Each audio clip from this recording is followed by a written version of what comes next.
नमस्कार, ANB news देख रहे हैं आप और मैं हूं आपके साथ हितेंद्र।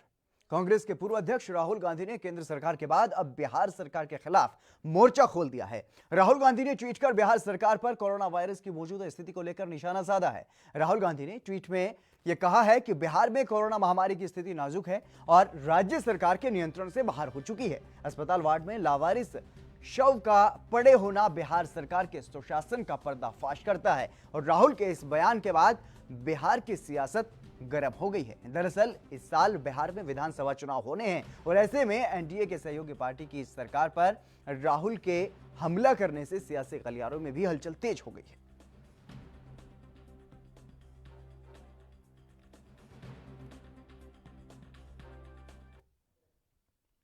सुप्रीम कोर्ट ने वकील प्रशांत भूषण और ट्विटर इंडिया के खिलाफ सुप्रीम कोर्ट की अवमानना का मामला चलाने के लिए खुद संज्ञान लिया है। मामले की सुनवाई के लिए बुधवार को लिस्ट किया गया है और यह मामला justice Arun Mishra, justice BR Gavai और जस्टिस कृष्ण मुरारी की बेंच के सामने होगा। और कहा जा रहा है कि प्रशांत भूषण ने ट्विटर पर सुप्रीम कोर्ट के खिलाफ टिप्पणी की थी। हालांकि ये अभी स्पष्ट नहीं हो सका है कि उनके कौन से ट्वीट के खिलाफ अवमानना का मामला चलाने की बात की जा रही है।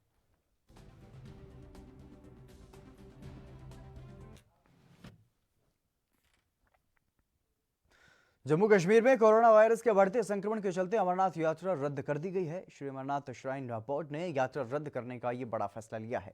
अमरनाथ यात्रा 21 जुलाई से शुरू होने वाली थी। हालांकि दशनामी अखाड़ा के महंत दीपेंद्र गिरी की अगुवाई में 3 अगस्त को छड़ी मुबारक निकाली जाएगी और जम्मू कश्मीर में हाल ही में कोरोना वायरस के संक्रमित मामले बढ़ने से लखनपुर से लेकर के बालटाल तक कई क्षेत्र रेड जोन घोषित हैं और इस साल ये तीर्थ यात्रा 23 जून को शुरू होने वाली थी, लेकिन लॉकडाउन के चलते इसे स्थगित कर दिया गया है और बाद में यात्रा को 21 जुलाई को प्रारंभ किया जाना तय किया गया था। लेकिन पिछले कुछ दिनों से जम्मू कश्मीर में कोरोना के संक्रमण के मामले में फिर से बढ़ोतरी हुई है और इसलिए प्रशासन ने यात्रा को रद्द करने का फैसला लिया है। तो अमरनाथ यात्रा जिसका श्रद्धालु हर साल इंतजार करते हैं और बाबा बर्फानी के दर्शनों के लिए भारी संख्या में लोग वहां पर जाते हैं, लेकिन इस बार ये अहम यात्रा, ये धार्मिक यात्रा रद्द कर दी गई है क्योंकि कोरोना का संक्रमण जो है वो लगातार बढ़ता हुआ नजर आ रहा है और इसी को देखते हुए एहतियात के तौर पर यह यात्रा रद्द की गई है। हालांकि खबरें सामने आ रही थी कि आतंकी हमला भी अमरनाथ यात्रा पर हो सकता है, उसके भी इनपुट्स मिल रहे थे, लेकिन इस बीच सभी तरह के सुरक्षा के तमाम इंतजामात भी प्रशासन ने किए, सरकार ने किए। लेकिन अब जिस तरीके से कोरोना महामारी लगातार बढ़ रही थी और रास्ते में पड़ने वाले कई क्षेत्र रेड जोन घोषित किए जा चुके हैं, ऐसे में सरकार और प्रशासन ने यह बड़ा फैसला लिया है, जिसके बाद अब श्राइन बोर्ड ने इस यात्रा को रद्द करने का फैसला लिया है।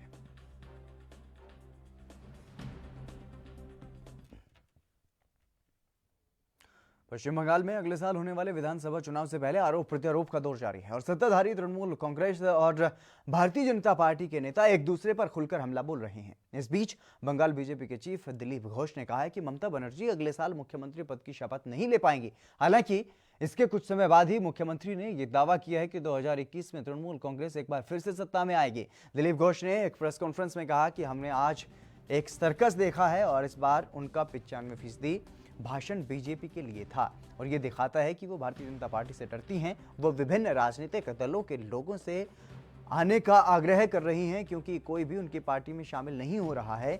उन्होंने कहा है कि मैं दावा कर रहा हूं कि वो अगले साल मुख्यमंत्री के रूप में शपथ नहीं ले पाएंगे।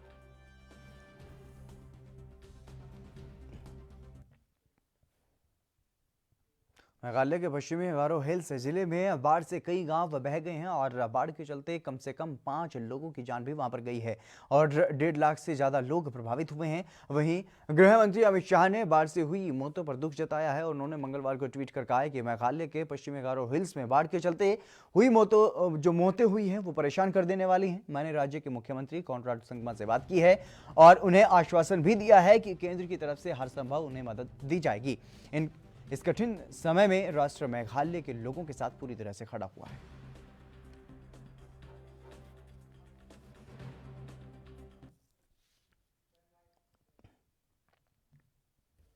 चोरी के वाहन रिकवरी में लखनऊ पुलिस ने मुंबई पुलिस को पछाड़ते हुए नया रिकॉर्ड बनाया है।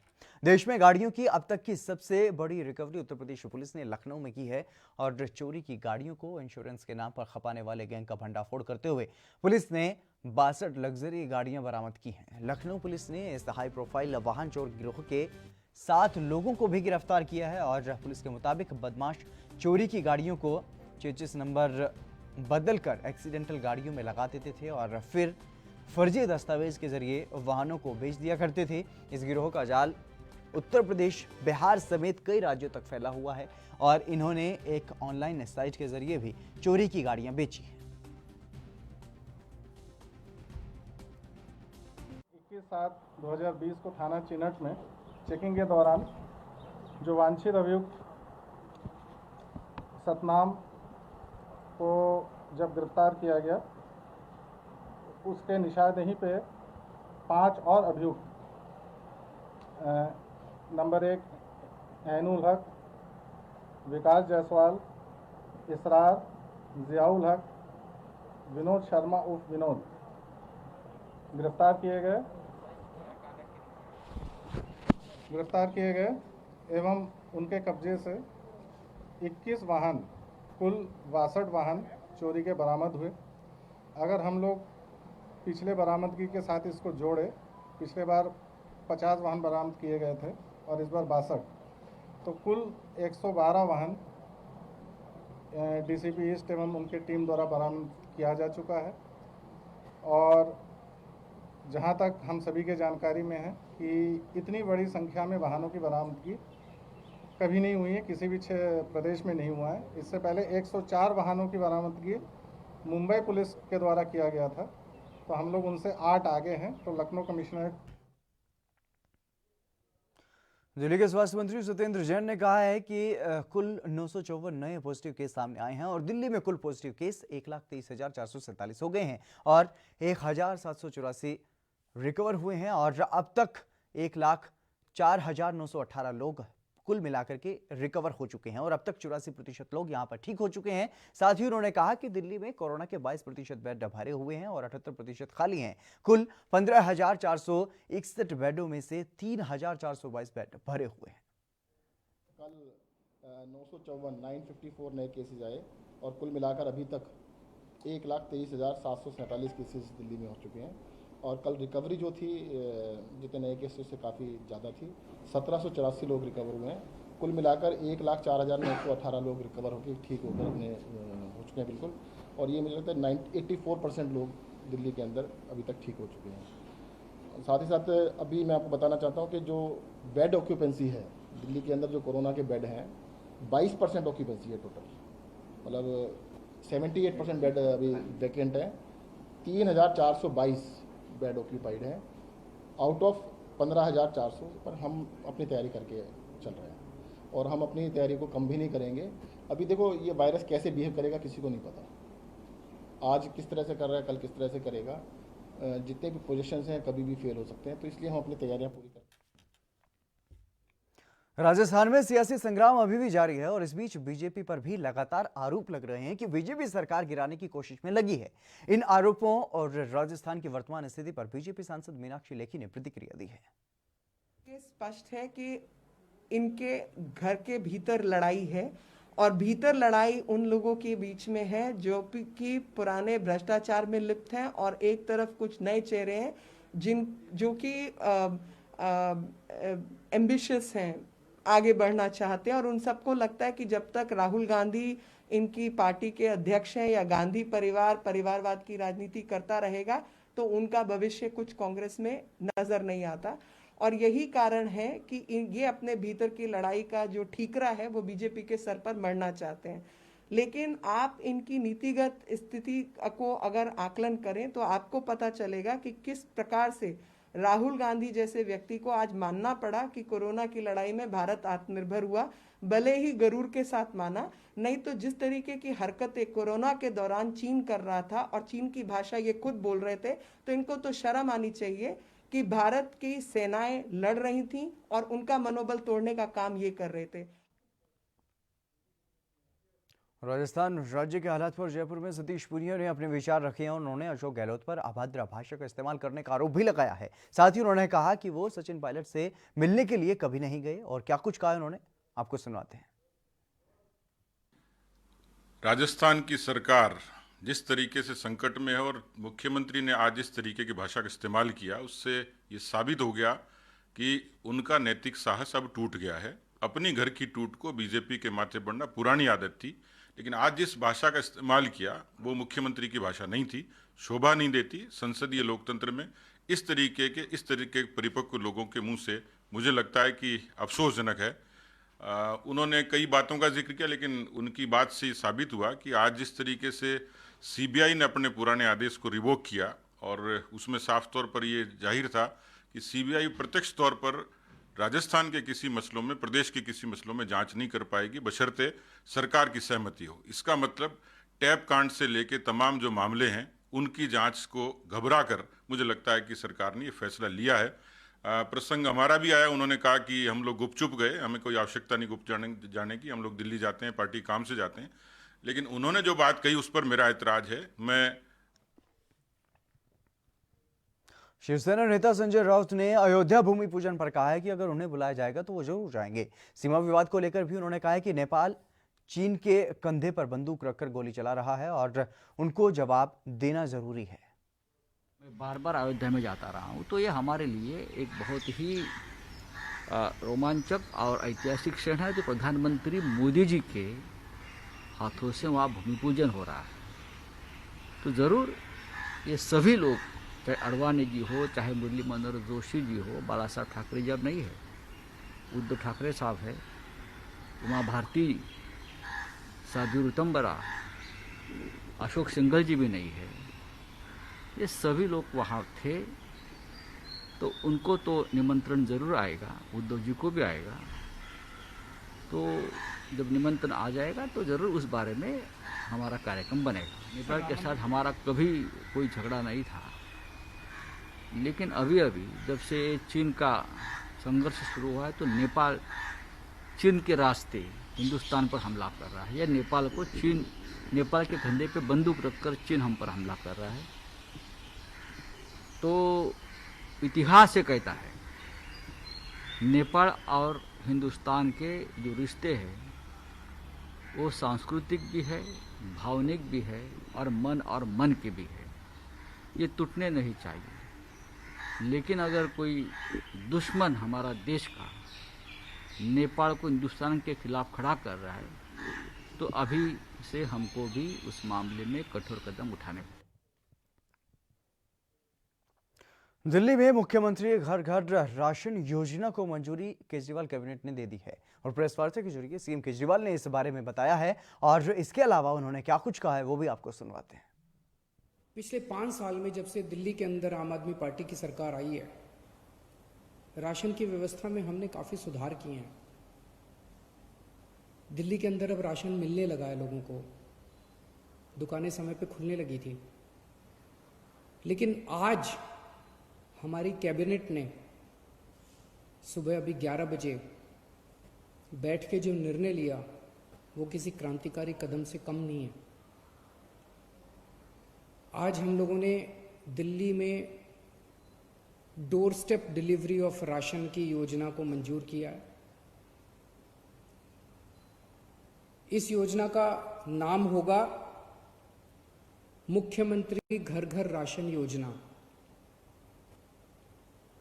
इस योजना के तहत अब लोगों को राशन की दुकान पे नहीं आना पड़ेगा। राशन लोगों के, गरीब लोगों के घर इज्जत से पहुंचाया जाएगा। तो इस योजना के तहत स्कीम इस तरह से है कि एफसीआई के गोडाउन से गेहूं उठाया जाएगा, उसको चक्की में ले जाके आटा बनाया जाएगा।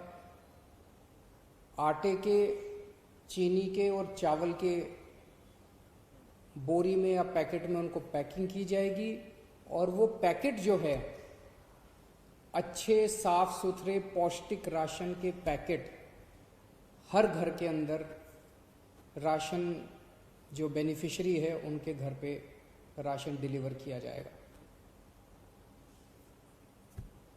हर एक को ऑप्शन दिया जाएगा। अगर कोई कहेगा कि मुझे तो अपनी दुकान वाले से ही राशन लेना है, वो दुकान वाले से राशन ले सकता है। अगर कोई कहेगा कि मुझे होम डिलीवरी चाहिए राशन की, वो होम डिलीवरी कर सकता है। हमें उम्मीद है कि ये योजना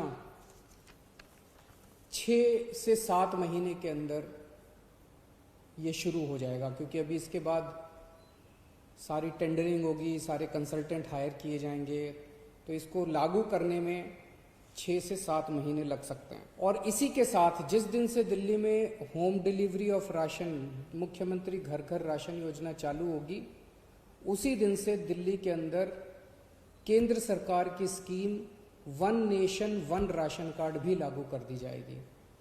केंद्र सरकार की स्कीम है कि पूरे देश के अंदर राशन कार्ड एक ही होना चाहिए। अगर कोई आज बिहार में रह रहा है, वेस्ट बंगाल में रह रहा है, झारखंड में रह रहा है, वो मान लीजिए मजदूरी करने के लिए दिल्ली आता है, तो उसका वो राशन कार्ड दिल्ली में भी मान्य होना चाहिए। तो केंद्र सरकार की उस स्कीम को डोर स्टेप डिलीवरी के साथ हम लागू करने जा रहे हैं। जिस दिन से डोर स्टेप डिलीवरी लागू होगी, उस दिन से केंद्र सरकार का one nation one ration card वाली योजना भी। त्रिपुरा के सीएम बिप्लब देव के सिख समुदाय को लेकर के दिए गए विवादित बयान के बाद से राजनीति गर्मा गई और सिख समुदाय के लोग बयान से काफी नाराज हैं। और मसले पर आ रही तमाम प्रतिक्रियाओं के बीच आम आदमी पार्टी के विधायक अमन अरोड़ा ने भी अपनी प्रतिक्रिया जाहिर की है। देखो, मैं समझदा कि कल जो त्रिपुरा के बीजेपी मुख्य मंत्री बिप्लब देव ने पंजाबी कम्युनिटी और सिख भाईचारे की समझदारी बारे, अकलमंदी बारे और उन्होंने इंटलैक्चुअल लेवल बारे गल की है, बहुत अनफॉर्चुनेट है। और इस तो एक गल तो सिद्ध हो गई है कि जिहड़ा बंदा मुख्य मंत्री के अहुदे ते पहुंच के अजिही गल किसी भाईचारे, किसी धर्म के खिलाफ बोलता है, वो आप किन्नी अकल का मालक है, इस तो ही साबित हो जाता है, सिद्ध हो जाता है। और नाल ही मैं इन्हों याद करवाना चाहूँगा, दसना चाहूँगा कि जिथे अज कल्ले पंजाब का नहीं, पूरे मुल्क का इतिहास है जिहड़ा, वो साडे पंजाबियों की बहादरी दे नाल, उन्हां दी शूरवीरता दे नाल भरिया पिया है। और अज जे दुनिया के किसी कोने दे विच जे कोई जाके सब तो वध कामयाब कौम कोई है तो वह पंजाबी ने, तो साडे सिख वीर ने। चाहे अमेरिका, कैनेडा, यूरोपीयन कंट्रीज़ की गल कर लीए तो उत्थे जाके चाहे बिजनेस है, चाहे पॉलिटिक्स है, चाहे कोई खेत्र है, सब तो वध जे कामयाबी हासिल की है तो आपकी समझदारी, आपदी दयानतदारी, आपदी अकल दे बल दे उपर साडी पंजाबी कम्यूनिटी ने की है। और दूजी गल मैं बीजेपी तो पूछना चाहूँगा कि यह जो उन्होंने मुख्यमंत्री ने पंजाबियों की शान के खिलाफ कहा है, कि यह बीजेपी का ऑफिशियल स्टैंड है? चलिए फिलहाल रुकेंगे एक छोटे से ब्रेक के लिए, जल्द हाजिर होंगे।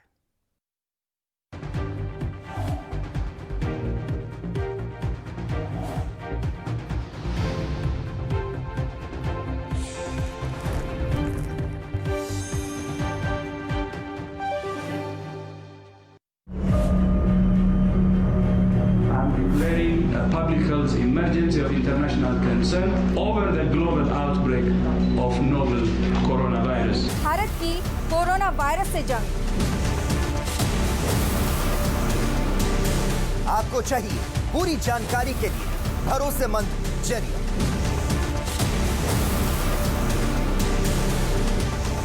जानकारी जो अफवाहों पर ना हो। 24 घंटे 7 दिन लगातार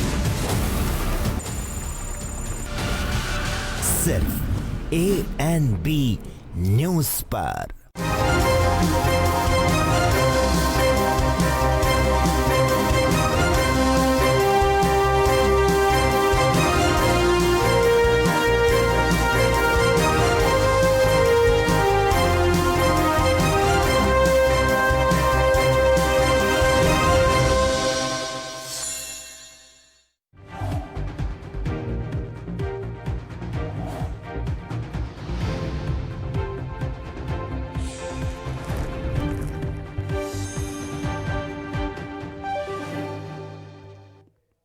ब्रेक के बाद एक बार फिर से आप सभी का स्वागत है। खबरों में आगे बढ़ेंगे। कर्नाटक में विपक्ष लगातार अस्पतालों में बेड की कमी का मसला उठा रहा है। लगातार सरकार पर लापरवाही के आरोप भी लग रहे हैं। इस बीच कर्नाटक के चिकित्सा शिक्षा मंत्री के सुधाकर और स्वास्थ्य मंत्री बी श्रीरामुलु ने प्रतिक्रिया दी है।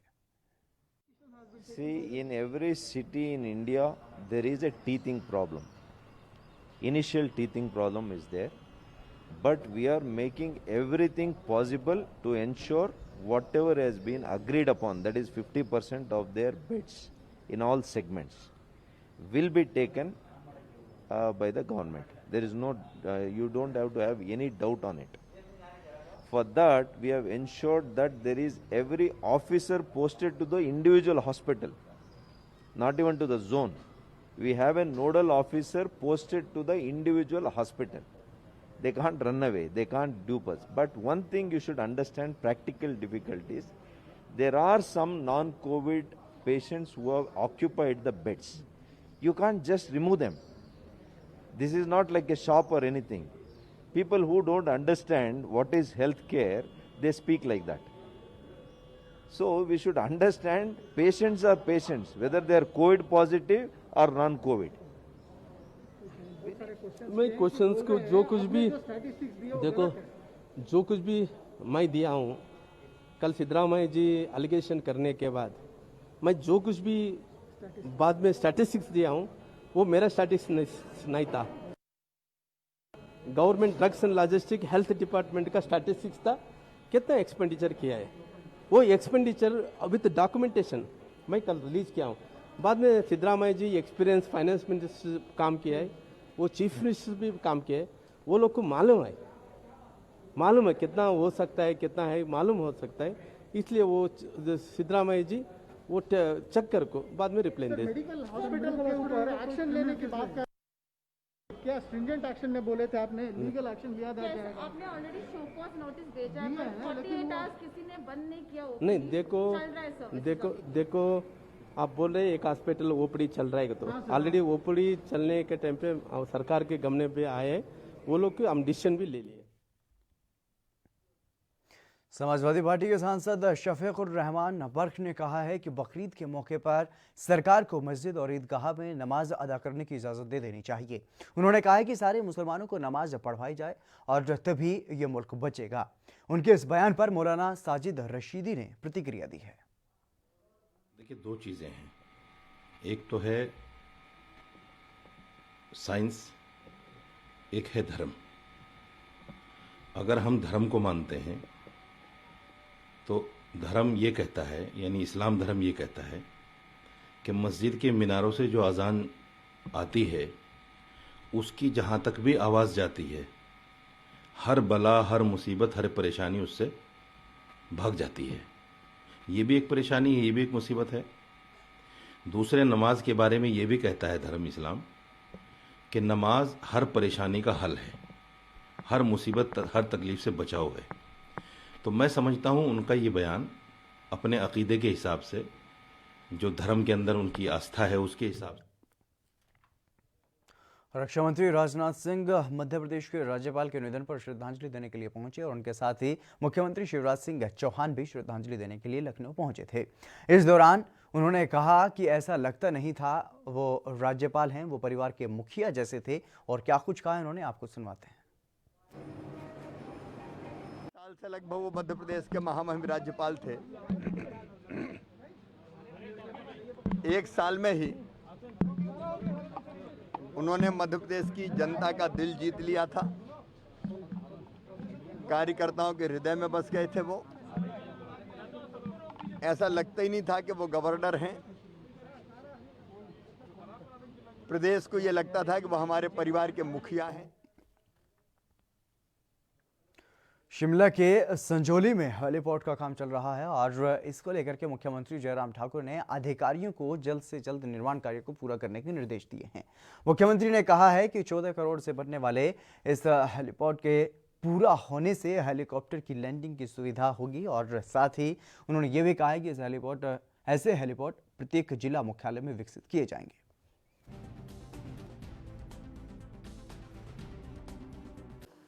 काफ़ी अरसे से इस बात की ज़रूरत महसूस हो रही थी कि अपना हेलीपोर्ट होना चाहिए। शिमला में ख़ास तौर से हमारे लिए बहुत मुश्किल रहती है कि अन्ना डेल जहां हेलीकॉप्टर की लैंडिंग होती है वो आर्मी के पास है लीज पर, और ऐसी सूरत में प्राइवेट चॉपर ने आना हो हिमाचल प्रदेश में और शिमला आना हो पर्टिकुलरली, तो लैंडिंग की बहुत बड़े इश्यूज रहते थे।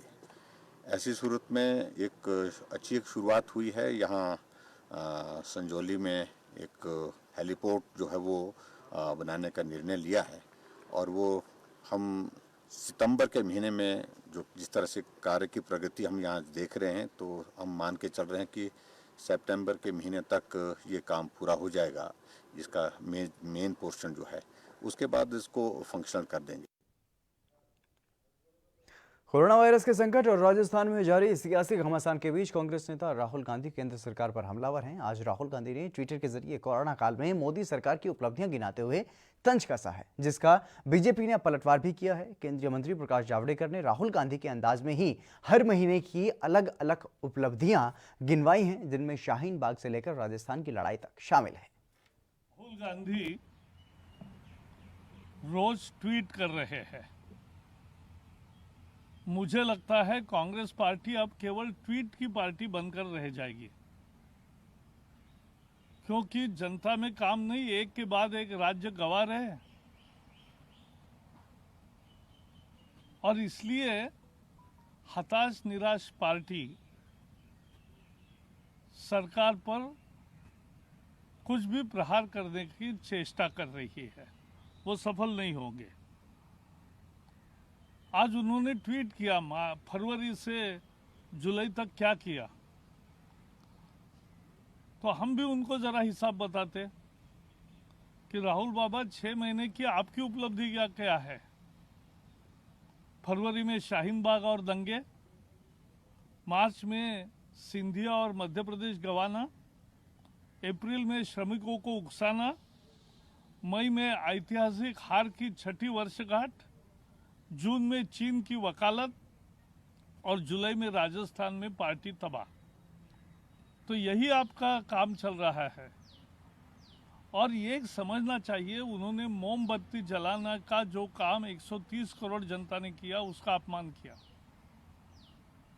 मोमबत्ती जलाना कोरोना वॉरियर्स का संबल बढ़ाने के लिए था, और ये कोरोना वॉरियर्स का भी अपमान है, कोरोना योद्धाओं का भी अपमान है, और साथ ही साथ ये मोम जनता का भी अपमान है। मध्य प्रदेश आजकल शराब को लेकर सुर्खियों में बना हुआ है और कोरोना काल में सरकार और शराब कारोबारी आमने सामने हुए और काफ़ी जद्दोजहद के बाद सरकार ने शराब की दुकानों की कमान अपने हाथ में ले ली और इसमें भी सरकार की खूब किरकिरी हुई। काफ़ी बवाल होने के बाद आखिरकार शराब ठेकेदारों को ठेके दे दिए गए, लेकिन अब वही शराब ठेकेदार खुलेआम MRP से ज़्यादा दामों पर शराब बिकवा रही हैं और जनता के साथ इनकी खुली लूट जारी है और इससे ठेकेदार प्रतिदिन लाखों करोड़ों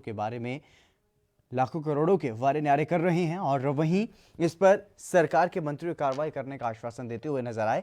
इस पर आबकारी मंत्री जगदीश देवड़ा ने कहा है कि ऐसी किसी भी प्रकार की गड़बड़ी मेरे विभाग में नहीं चलेगी और कांग्रेस ने इस मामले को लेकर के सरकार को घेरा है।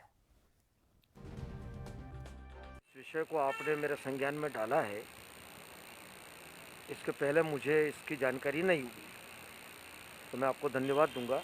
लेकिन इसकी पूरी जानकारी अगर आपके पास में कोई ऑथेंटिक हो तो मुझे आप बता दीजिए।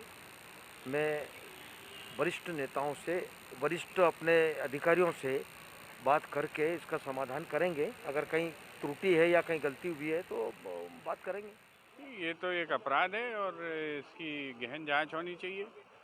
माफियाओं से मिलकर अगर जो है सरकार की नाक के नीचे ये काम हो रहा है तो ये अपराध है। इसमें बैट की चोरी हो रही है, करोड़ों रुपए का बैट चुराया जा रहा है, तो इसकी जांच होनी चाहिए और इस पर तत्काल रोक लगनी चाहिए और वसूली होनी चाहिए ठेकेदारों से बैट की।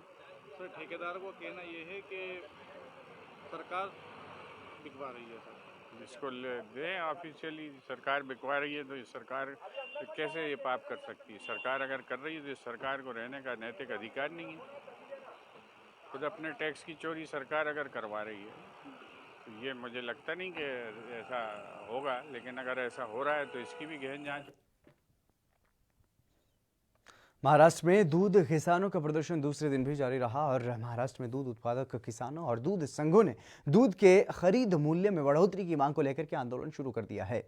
किसानों को दूध की ज्यादा कीमत देने की मांग को लेकर के महाराष्ट्र में आंदोलन तेज हो रहा है और दूध उत्पादक किसानों ने महाराष्ट्र के हिंगोल में दूध के टैंकर को आग के हवाले कर दिया और प्रदर्शनकारियों ने टायर पर पेट्रोल छिड़ककर आग लगाई। कोल्हापुर के बिदरी इलाके में आंदोलकों ने दूध की गाड़ी को रोका और सैकड़ों लीटर दूध को सड़कों पर बहा दिया। अकोला में किसानों ने सड़क पर सैकड़ों लीटर दूध बहा दिया और परभणी जिले में भी ओढ़ा इलाके में ट्रक को जबरन रुकवाकर आंदोलन किया गया।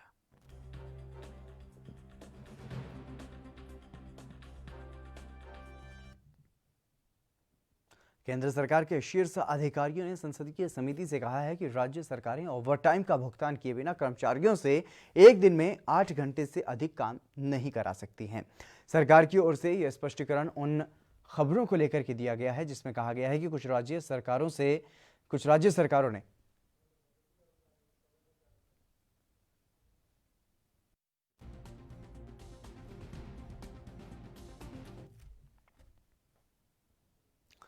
भुवनेश्वर में कोरोना संक्रमितों की संख्या में इजाफा हो रहा है और इसको ध्यान में रखते हुए राज्य सरकार ने लॉकडाउन का फैसला लिया है। यह लॉकडाउन 31 जुलाई तक लागू रहेगा और इसको लेकर के प्रशासन को सख्त दिशा निर्देश भी दे दिए गए हैं। आवश्यक सामान के अलावा अन्य कोई भी सामान की दुकान नहीं खुलेंगी और इसी के साथ जगह जगह पुलिस तैनात अनावश्यक रूप से बाहर निकलने वालों के खिलाफ कार्रवाई भी की जा रही है। और आपको बता दें कि ओडिशा में 18,110 लोगों में कोरोना संक्रमण की अब तक पुष्टि हुई है और 97 लोगों की कोरोना के कारण मौत भी हो चुकी है।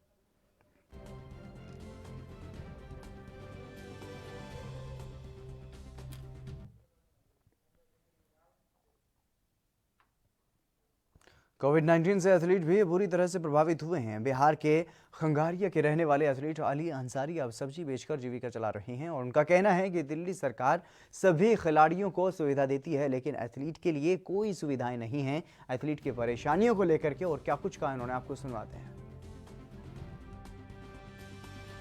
सर मेरा नाम अली अंसारी है। मेरे को 3-4 साल हो गए गेम करते हुए पे और मतलब मैंने बहुत स्कूलों में एक बार स्कूल से गेम चालू किया था सर मैंने, फिर मैंने प्रैक्टिस करना चालू कर दी। उसके बाद फिर स्कूल में मेडल आया मेरा। फिर मुझे फर्स्ट टाइम जब मेडल आया था मेरा तो 4th था मैं, तो मुझे 10 रुपये मिले थे, मैं बहुत खुश था। फिर मैं नेशनल लेवल खेला, इंटरनेशनल लेवल खेला, मेरा नेशनल में मेडल था, इंटरनेशनल में ही मेडल था। मैं देश सर कोविड ने तो बहुत ज़्यादा इम्पोर्ट डाला है कि सर जब से कोविड-19 शुरू हुआ है जब से तो कुछ हालात ही घर के ख़राब हो गए। एक तो वैसे ही घर में पैसे नहीं थे, ऊपर से फिर ये चल गया तो और ख़राब हो गया। ना दुकान लग रही है हमारी, रेडी कुछ नहीं लग रही है। घर में जो पैसे तो खा गए, फिर बाद में पैसे ख़त्म हो गए तो फिर स्कूलों से खाना लाना चालू कर दिया। फिर राशन जो मिलता था गवर्नमेंट ने दिया था फ्री वाला, थोड़ा वो लाना चालू कर दिया। फिर वो ख़त्म हो गया तो फिर फैमिली से घर से चाचा से पैसे मंगवाए हमने देने के लिए, यही था। फिर थोड़ा सा भगवान करम से खुल गया तो थोड़ा हम रेडी लगाना चालू कर दी, जिससे बस हमारा घर उड़ चल रहा है, बस खाने पीने का। बस क्या है सर, बस एथलेटिक को छोड़ के बाकी सब गेम में सपोर्ट कर रखा है दिल्ली गवर्नमेंट ने, लेकिन एथलेटिक्स को तो ऐसा छोड़ दिया जैसे एथलेटिक्स है ही नहीं इस देश का।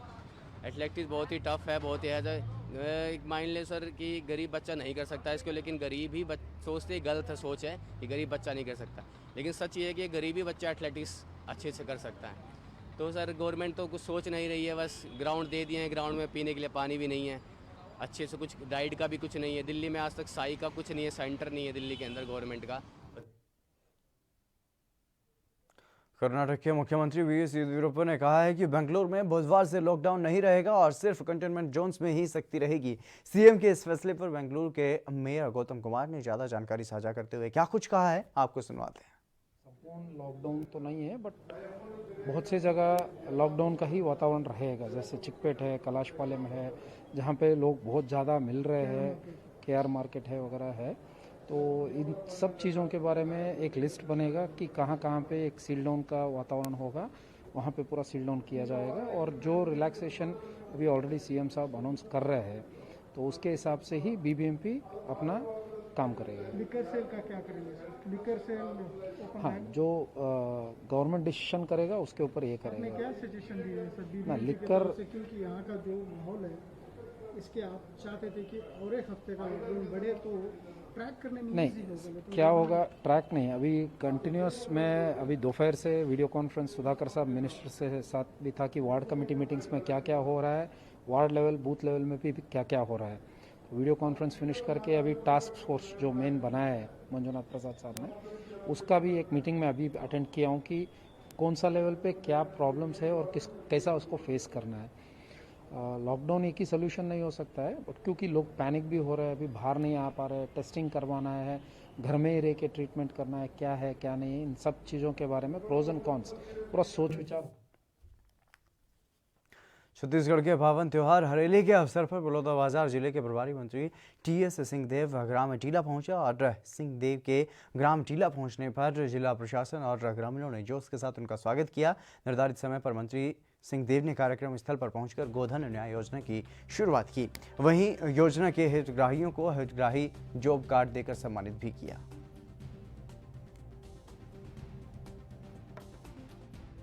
व्यवस्था बनाने के लिए शासन क्या करती है कि दंड भी लगाती है।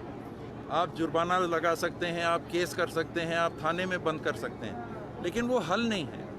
हल है कि लोग इसको समझें कि वाकई में इसकी गंभीरता क्या है और उसको अपनाएं। तो हमारा निवेदन हमेशा ये रहा है, छत्तीसगढ़ सरकार का निवेदन ये रहा है कि हम व्यवस्था बना सकते हैं, प्रबंधन कर सकते हैं, लेकिन पालन करना होगा एक एक नागरिक को। हम 4 लोग उसका पालन करेंगे तो उसका कोई अर्थ नहीं है, क्योंकि यहाँ तो 20 लाख लोग हैं आपके ज़िले में, तो ये 20 लाख लोगों को उसका पालन करना है। छत्तीसगढ़ के 3 करोड़ नागरिक हैं, तो 30 नागरिक करेंगे, 3 लाख नागरिक करेंगे, उससे काम नहीं चलना।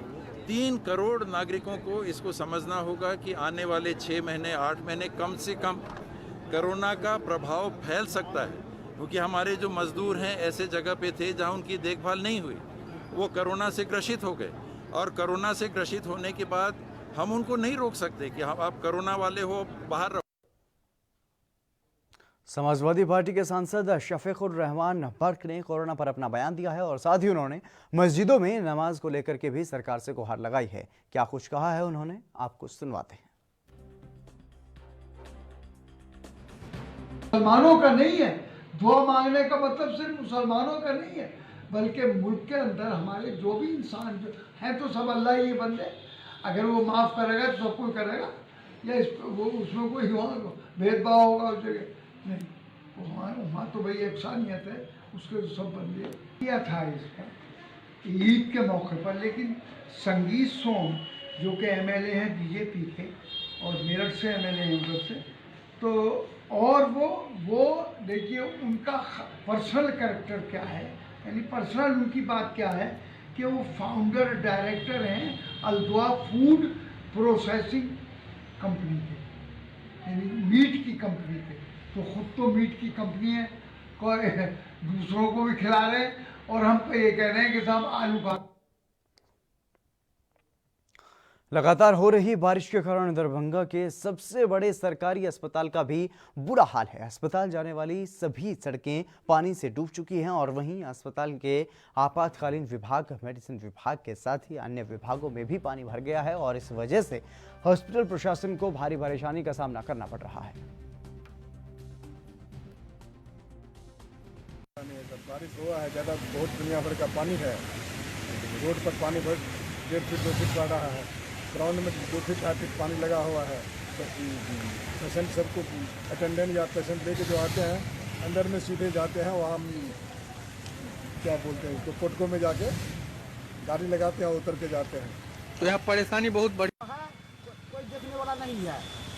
अभी आप कहाँ जा रहे हैं? अभी हम कोरोना आइसोलेशन वार्ड जा रहा है। वहाँ भी पानी लगा हुआ है? पूरा यहाँ से गैनी वार्ड सब लगा हुआ है। तो पानी निकालने का कोई सुविधा अभी सब मोरी जान के वो सब सफाई कोई कर नहीं करने चाहता, नगर निगम का कोई देखने वाला नहीं है। अस्पताल प्रशासन क्या कर रहा है? बैठे हुए चुपचाप अपना पैसा। चलिए फिलहाल रुकेंगे एक छोटे से ब्रेक के लिए, जल्द हाजिर होंगे।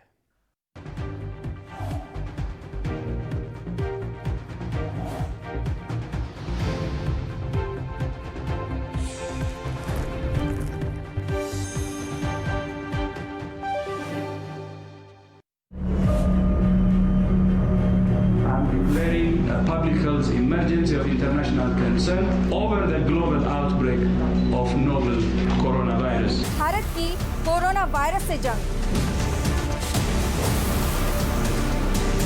आपको चाहिए पूरी जानकारी के लिए भरोसेमंद जरिया।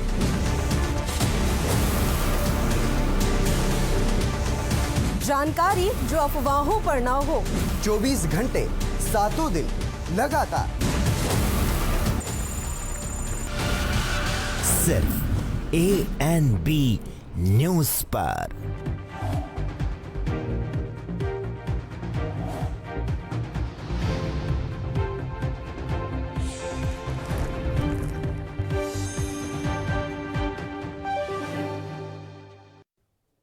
ब्रेक के बाद एक बार फिर से आप सभी का स्वागत है। खबरों में आगे बढ़ेंगे। भारत के साथ निर्वासित तिब्बतियों में भी चीन के खिलाफ आक्रोश बढ़ता जा रहा है। देश के विभिन्न राज्यों में लोग जहां चीन निर्मित सामान के बहिष्कार को लेकर के आंदोलन कर रहे हैं, वहीं हिमाचल के धर्मशाला में निर्वासित तिब्बतियों ने भी मंगलवार को मगलोडगंज में मुख्य चौक पर प्रदर्शन किया है और एक बार फिर से चीनी सामान के बहिष्कार का आह्वान उन्होंने किया है।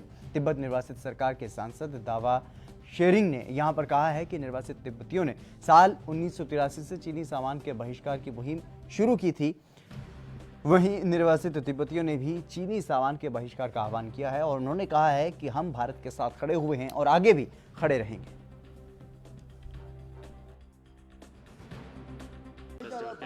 ये प्रोटेस्ट इसलिए किया जाता है कि हमने ये जो Chinese good product boycott Chinese good का जो मूवमेंट था वो 1983 से हमारा तिब्बती लोग ने शुरू किया था। इसको फॉलोअप किया था यूथ कांग्रेस, अन्य जो संस्था है उन लोगों ने ऐसा फॉलोअप किया था टिल 2001 तक। जैसा मैं है ट्वेल्थ एंड वेलफेयर ऑफिसर 1992 से 2001 तक। उस टाइम पर हमने 1992 से 2001 तक हमने 10 मार्च को हर बार हमने चीन का सामान को जला किया, उनका भ्रष्टाचार किया है ऐसा बना। खास करके हमने 1996 को ऐसा मूवमेंट चलाकर करीब 7 लाख का सामान हमके यहाँ चलाया और तब से हमने कुछ साल के लिए 1996 से कोई 1999 तक तिब्बती के समुदाय में दुकान में कई में चीन का सामान टोटली बंद हो गया।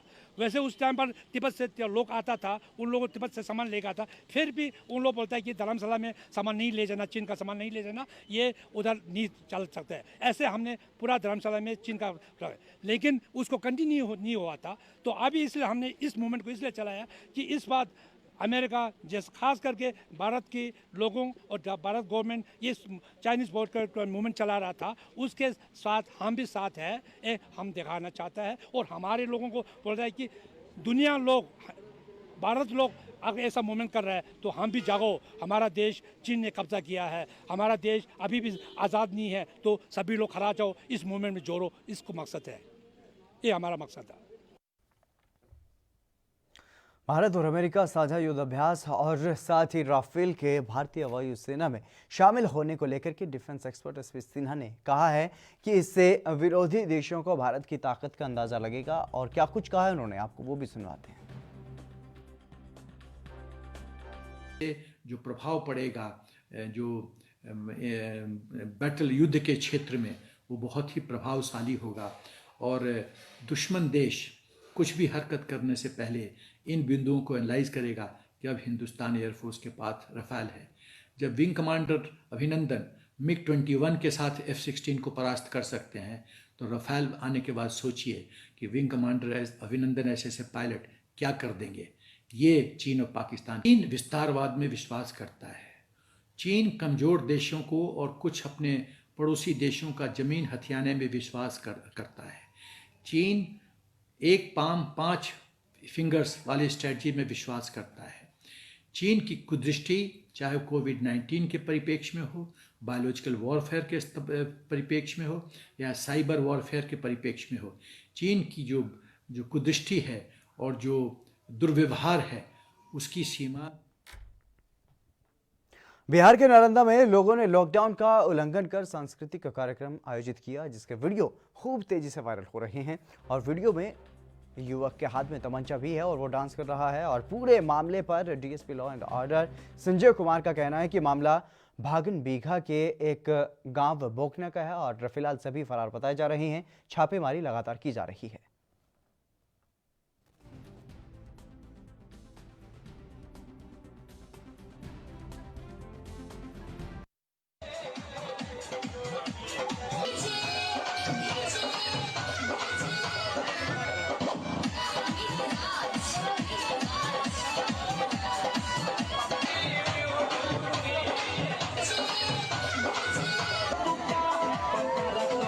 वीडियो वायरल हुआ है भागन बीघा ओपी क्षेत्र का मामला है, गोकना गांव है। इसमें शिव मंदिर और कार्यक्रम किया है। इसमें 10 लोगों के विरुद्ध कांड दर्ज किया गया है, नामजद और अज्ञात हैं। डीजे, भैपर और कुछ अन्य सामान वहाँ से जब्त किया गया है। छापामारी चल रही है।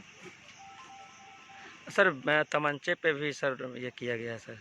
हाँ, इसकी जानकारी मिली है। वीडियो तो अभी हम देखे नहीं है क्योंकि बाहर नहीं हम अभी हैं, लेकिन उस संबंध में भी रेड किया गया है जो उसकी पहचान।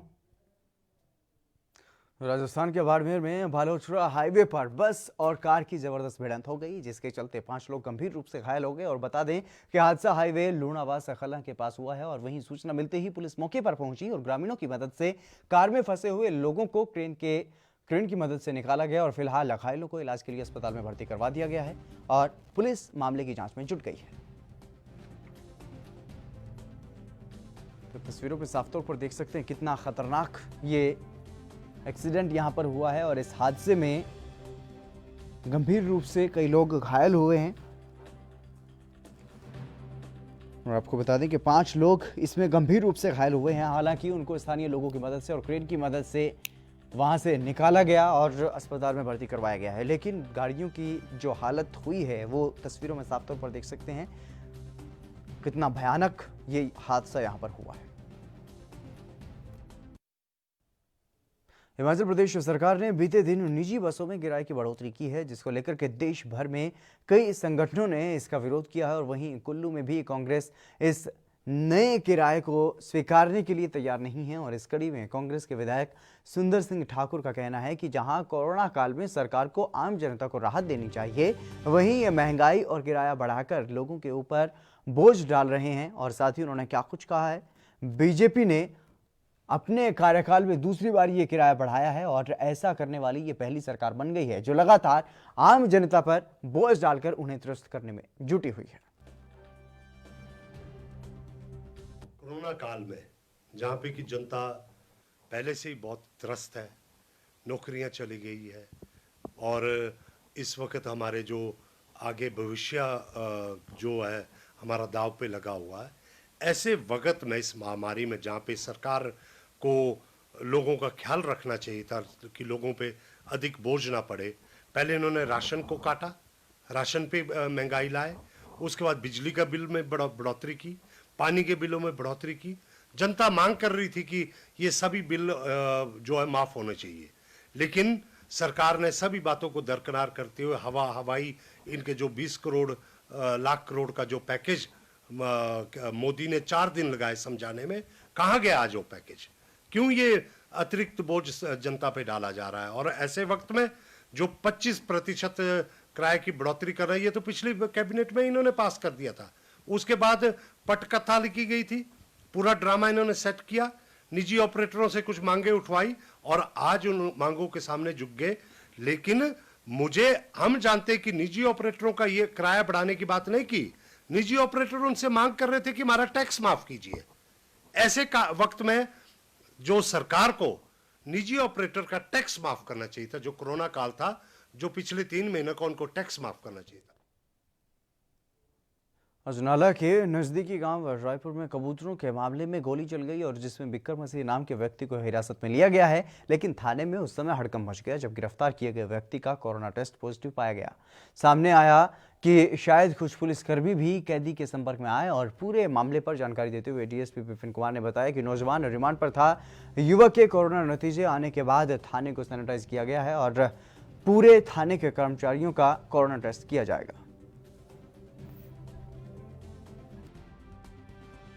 FIR number 153/20 under section 307 IPC थाना अजनाला च दर्ज रजिस्टर हुई सी, जिहदे विच एक बिकर मसीह मां दा जिहड़ा अक्यूज सी ਉਹਨੂੰ ਅਸੀਂ ਅਰੈਸਟ ਕੀਤਾ ਸੀ। ਅਰੈਸਟ ਕਰਨ ਤੋਂ ਬਾਅਦ ਉਹ ਪੁਲਿਸ ਰਿਮਾਂਡ ਤੇ ਚੱਲ ਰਿਹਾ ਸੀ। ਡਿਊਰਿੰਗ ਰਿਮਾਂਡ ਉਹਦਾ ਅਸੀਂ ਜਿਹੜਾ ਕਰੋਨਾ ਟੈਸਟ ਕਰਵਾਇਆ ਸੀ ਔਰ ਅੱਜ ਜਿਹੜੀ ਉਹਦੀ ਰਿਪੋਰਟ ਹੈ ਉਹ ਪੋਜ਼ਿਟਿਵ ਆਈ ਆ। ਉਹ ਜਿਹੜਾ ਅਲੱਗ ਹਵਾਲਾਤ ਦੇ ਵਿੱਚ ਜਿਹੜਾ ਜੁਡੀਸ਼ੀਅਲ ਪੁਲਿਸ ਰਿਮਾਂਡ ਤੇ ਪਹਿਲਾਂ ਹੀ ਬੰਦ ਸੀਗਾ, ਉਹਨੂੰ ਅਸੀਂ ਜਿਹੜਾ ਵਾ ਉਹ SMO ਸਾਹਿਬ ਨਾਲ ਗੱਲ ਕੀਤੀ ਹੈ, ਜਿਹੜਾ ਉਹਨੂੰ ਹਸਪੀਟਲਾਈਜ਼ ਕਰ ਰਹੇ ਹਾਂ ਔਰ ਥਾਣੇ ਨੂੰ ਜਿਹੜਾ ਸੈਨੀਟਾਈਜ਼ ਕਰ ਰਹੇ ਹਾਂ। ਨਹੀਂ, ਇਹਨੂੰ ਅਲੱਗ 'ਚ ਹੀ ਰੱਖਿਆ ਹੋਇਆ ਸੀ ਪਹਿਲਾਂ, ਕਿਉਂਕਿ ਥੋੜੇ ਸਿੰਪਟਮ ਸੀਗਾ, ਇਹਨੂੰ ਅਸੀਂ ਅਲੱਗ ਹਵਾਲਾਤ ਦੇ ਵਿੱਚ ਹੀ ਰੱਖਿਆ ਹੋਇਆ ਸੀਗਾ ਤੇ ਬਾਕੀ ਅਸੀਂ ਸਾਰਾ ਜਿਹੜਾ ਥਾਣਾ ਹੈ ਉਹਨਾਂ ਦੁਬਾਰਾ ਅਸੀਂ ਟੈਸਟ ਵੀ ਕਰਵਾ ਰਹੇ ਹਾਂ। ਜਿਹੜੇ ਪੁਲਿਸ ਅਫੀਸ਼ੀਅਲਸ ਸਾਡੇ ਹੈਗੇ ਨੇ ਉੱਥੇ ਸਾਰੇ दोबारा टेस्ट करवा रहे हैं। राजस्थान में जोधपुर के झव्वर थाना क्षेत्र के लूणावास में एक भीषण सड़क हादसा देखने को मिला है, जहां पर एक निजी ट्रैवल बस और टवेरा गाड़ी के बीच जोरदार भिड़ंत हो गई और दोनों गाड़ियों के बीच हुई आमने सामने की भिड़ंत इतनी जोरदार थी कि टवेरा गाड़ी के परखच्चे उड़ गए और साथ ही टवेरा गाड़ी निजी बस के अगले हिस्से के नीचे जाकर के दब गई और हादसे में इनोवा कार में सवार 4 लोगों की मौके पर ही मौत हो गई।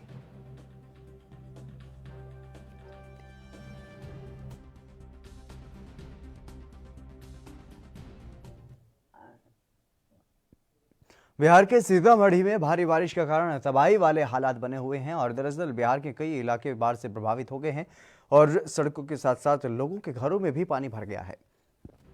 लोगों का कहना है कि वो बाढ़ के पानी की वजह से काफ़ी परेशान हैं और उनका काफ़ी ज़्यादा नुकसान हुआ है। हर जगह पानी ही पानी नज़र आ रहा है।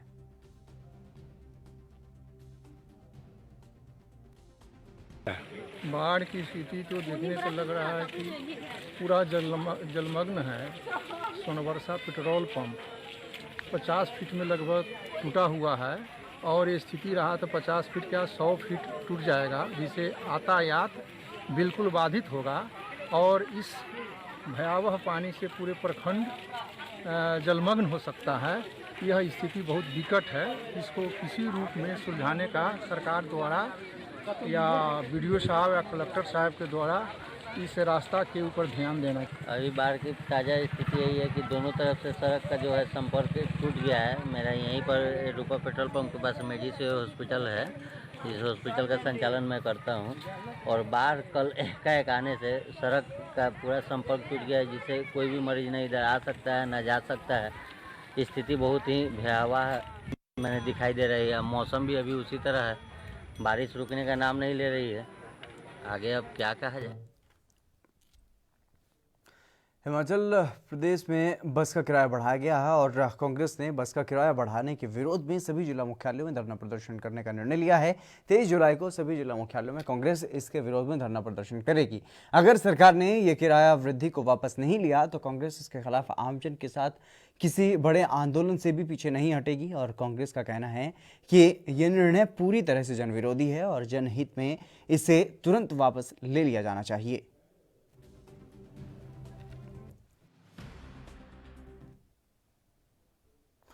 दारमा वैली के ग्रामीणों ने केंद्र और राज्य सरकार पर सीमांत इलाकों की अनदेखी करने का आरोप लगाया है और गांव वालों ने इलाके के चाइना बॉर्डर पर मोबाइल टावर लगाने की मांग की है और ग्राम प्रधान वीरेंद्र दुगताल ने कहा है कि सरकार ने सीमा की रक्षा करने वाले ग्रामीणों को अभी तक संचार सेवा से वंचित रखा है। तो वहीं जयेंद्र फिरमाल और सोनल सिंह ने कहा है कि मोबाइल टावर लगने से जनता मुसीबत के समय प्रशासन से बात कर सकती है और हम चाइना बॉर्डर के रक्षक हैं, इसलिए हमें संचार सुविधा दिलाई जाए। और धारचूला के विधायक हरीश धामी भी पिछले काफ़ी समय से सरकार से यही मांग कर चुके हैं।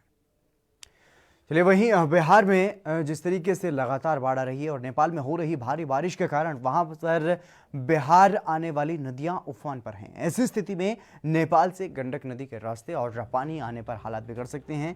इसे देखते हुए जंगल संसाधन विभाग ने राज्य के 6 जिलों में हाई अलर्ट जारी कर दिया और मुख्यमंत्री नीतीश कुमार ने भी आपदा प्रबंधन विभाग और सभी जिलाधिकारियों को अलर्ट रहने का निर्देश दे दिया है। भारतीय मौसम विभाग के अनुसार अगले 3 दिनों तक पूरे बिहार में बारिश की आशंका को देखते हुए बाढ़ की आशंका और गहराती हुई दिखाई दे रही है।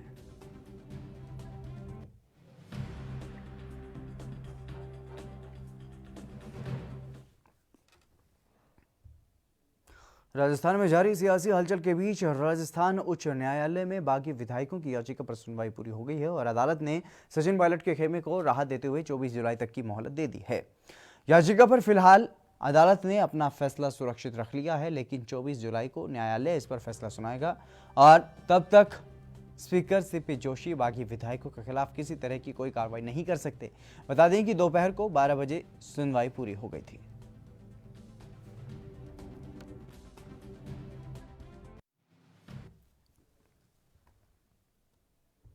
चलिए, फिलहाल मेरे साथ खबरों में बस इतना ही। दीजिए इजाजत। नमस्कार।